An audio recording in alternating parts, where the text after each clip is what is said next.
believe that I have a personal responsibility while I'm here on earth. But I also know that when I move on and I go and I get to hang out and see Jesus and kind of, in a completely different light, and I will move on to that period of my life.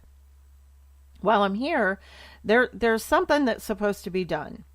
And I'm starting to feel like none of us have enough time. I celebrated my 59th birthday this year, and to a fault, I really feel like I'm in my late 20s, early 30s. And I say that because I would say my 20s, but I wasn't wise then. And I feel like I'm a little bit wiser now. I still make mistakes. I'm still an idiot. I still do really fun things that I probably should have reconsidered. But um in lieu of that, I I feel good. I feel really good. I have a lot of things going on in my life, and I spent some time not feeling good. And that's where the perspective comes in, and my reflection of, wow, where was I? And where am I now? And it's just as you look at your life, no matter where you are, even if you're not satisfied with where you are and you would wish you were somewhere else, you are still here. You still are breathing air. You're on the top side of the grass. And if you're listening to this, you can still hear. You still have a set of ears to listen. And if you have the beautiful gift of eyesight, you can read and you can learn and move on from that. So every time you do something that's good for you, like stretch, I want you guys to stretch, like read every day, listen every day to something you never would before, something that you wouldn't. Those are the neosporins, the rubbing alcohol, the witch hazels, the things that are going to help repair you, especially if you're by yourself. It's hard. It's hard work living alone. I was realizing when I moved into this house and bought this house, it was the first time that I had not lived with a human being in all my life. Because I was always kind of rotating. I think there was a little bit of time before I moved in with what's now my ex-husband, but then was going to be my future husband, when we lived together, because I went from the chaos of living with 9 people, and then I went and moved out and started living with someone. So it got to this, and it was hard and very shocking, and that was, I also have my dog Buster. And that's when I really started leaning on my poor little 12-year-old, 13-year-old dog Buster. And he was my companion. He's the guy, the little boy that I saw every day when I came home from work, always happy to see me, always running to the door. And it was just, it wasn't, it was just recently that he had passed away. And it's hard work to figure out. And it's okay. And there's a lot of people that really like living alone, and there's a reason for that. They figured out how to fill their day, how to keep active, how to, keep, even if it's just their mind active, or do something creative. But it's hard work. And when you're living by yourself, waking up can be hard to do. You can talk yourself into staying in bed a little bit longer, 5 more minutes. What's it really matter? It's just me. I don't really have to do that much when I get up and get ready and that sort of thing. So you can talk yourself out. But if you can get up and rush out of that bed and get your day started, you will find that you can be spending the best part of your life with the best person in your life. And I know it sounds corny. It might, but it's you. You're alone a lot. You're in your car alone. Maybe you work at a desk alone. Maybe you have some solitude where you find yourself alone a lot. Learn to like that person. Get that person healthy.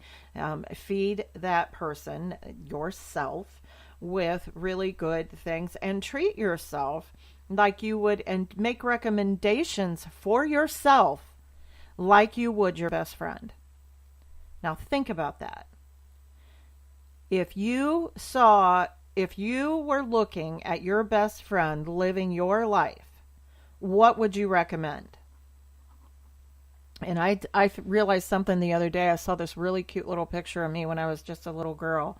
And I have made a commitment to this. And this is it. I am going to start being the person that that little girl would want to look up to and be proud of. I'm committed to that. That little girl had dreams. She had places that she wanted to go. She insisted on getting brand new chalkboards and chalk and paper and pencils so she could write. And I am not going to let her down. And that's exactly what she wanted to be: a teacher, a writer, a speaker. And I knew this all my life, you guys. I knew this all my life. So if it's that person that you need to reflect with and get in touch with, I always tell people when people are confused about what they should be doing as a career or their purpose or whatever, what was your favorite thing to do when you were a little boy or girl? If it was digging in dirt and that's where you felt at peace, then become a landscaper and own your own business. Read some books. If it was, if you just found yourself so thrilled with the opportunity to create or make something, my mother was an amazing seamstress, amazing. I mean, she would get those old-fashioned patterns, those simplicity and she would cut up, measure up, sew up, and we were in clothes. And she would find any scrap of material and make it into something. She was amazing. And I was telling Tim yesterday, what a gardener. My mom and dad were both gardeners, and we had a huge garden. And I grew up with that. Fresh tomatoes, cucumbers, strawberries, green onions, corn, of course. And then it wasn't just that seasonal thing. My mom took it to the next level, and because of the cucumbers, we had amazing different types of pickles, and we also grew green peppers, hot peppers, and she always canned those. And she was fascinating. There was fruit, and so she would make jam, and when we didn't have the fruit, we would go buy it. And she would just make magic in these beautiful jars, and it was amazing to me. And sometimes when I probably should have been helping, sometimes I would find myself just watching her. And a lot of times I was looking at her and watching her back, and she would just be doing her thing. She was just creating amazing dinners, amazing clothing, a clean house. And she just was this amazing human being.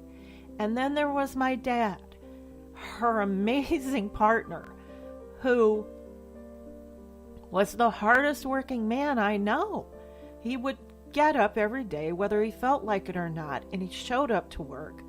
We would have blizzards and snowstorms, and he would be stuck, and he would find somebody to come and give him a ride. The man did not miss work. And say what you want, they were raising 7 kids in this beautiful Cape Cod, and on one salary. And so while I think this is all so magical, and my mom did all of this stuff and created all of this magic with her hands and her eyes and her thoughts, and she just was so passionate and just such a really good mom. And they were raising this crazy family. It wasn't magic. It's pretty much what they had to do, and they did it very well. 1 car, 9 people. It was an amazing time of our lives. I know that we are not a perfect family, and still aren't. I have amazing, beautiful sisters, and I can love those cousins from a distance. I have a beautiful cousin in Texas, and they're my mom's sister's kids, and I because of Facebook we stay connected, but I can love them from a distance. And it isn't something I'm embracing or really want to continue doing, but I would like to make a change and be able to see them in person and hold them and give them a hug and listen and that kind of thing. But this is where we are. And that is my time of reflection, and I want to learn from all of those people. You know, they're, instead of being in a situation where they might be out of my lives, I want to connect with my memory of them and what actually, it's part of the ingredients to my soul. It's who I am. And so that's what I leave you guys with. You know, repair, reflect, and get it the hell in gear and hurry up. Get up, show up, and when there's music on, don't waste it. Hurry up. Hurry up. Rush. I love doing what I'm doing. It just is one of the best times of my life to be able to sit here and tell stories and hear it through my own brain and gives my thoughts validation, is what it does. And I'm very happy about that. And you know what? I know that you guys, some of you are listening, you're telling me stuff, and that's my validation. That really helps me through, and I want to thank you for that. I appreciate you guys and for putting up with some of this stuff where I get all choked up and everything, but I'm that passionate about it. It matters that much to me, and the reason why is I truly feel like I'm on the mend, and I was really sick and sad, and I'm really glad that that I have a platform to be able to share this, and maybe I'll help somebody along the way. So thank you very much. I got something I want to leave you guys with for sure. I was listening this morning, my playlist, you know, I tell you, I exercise in the morning. And if you really don't want to exercise, make a playlist, and pretty soon you'll find yourself moving. And that, you know, I do that on Spotify or play your CD or whatever. The radio is, you know, there's a lot of talk in between all those songs, so I like it to be continuous. But I was listening to Misty Mountain this morning, and one of my bucket list things that I want to do actually is to learn how to play drums. And when I do, the one song that I want to play is Misty Mountain by Led Zeppelin. If John Bonham did not give himself a heart attack by playing that, I don't know. What a guy. And I almost laugh when I hear it. Well, okay, I do chuckle a little bit. It's a lot of fun. That's my song recommendation of the day. Turn it the F up. And have a great day. This is Bev, the Bev D Show. It is April 29th, 2019. Repair, reflect, and hurry up. Get it done. Love ya.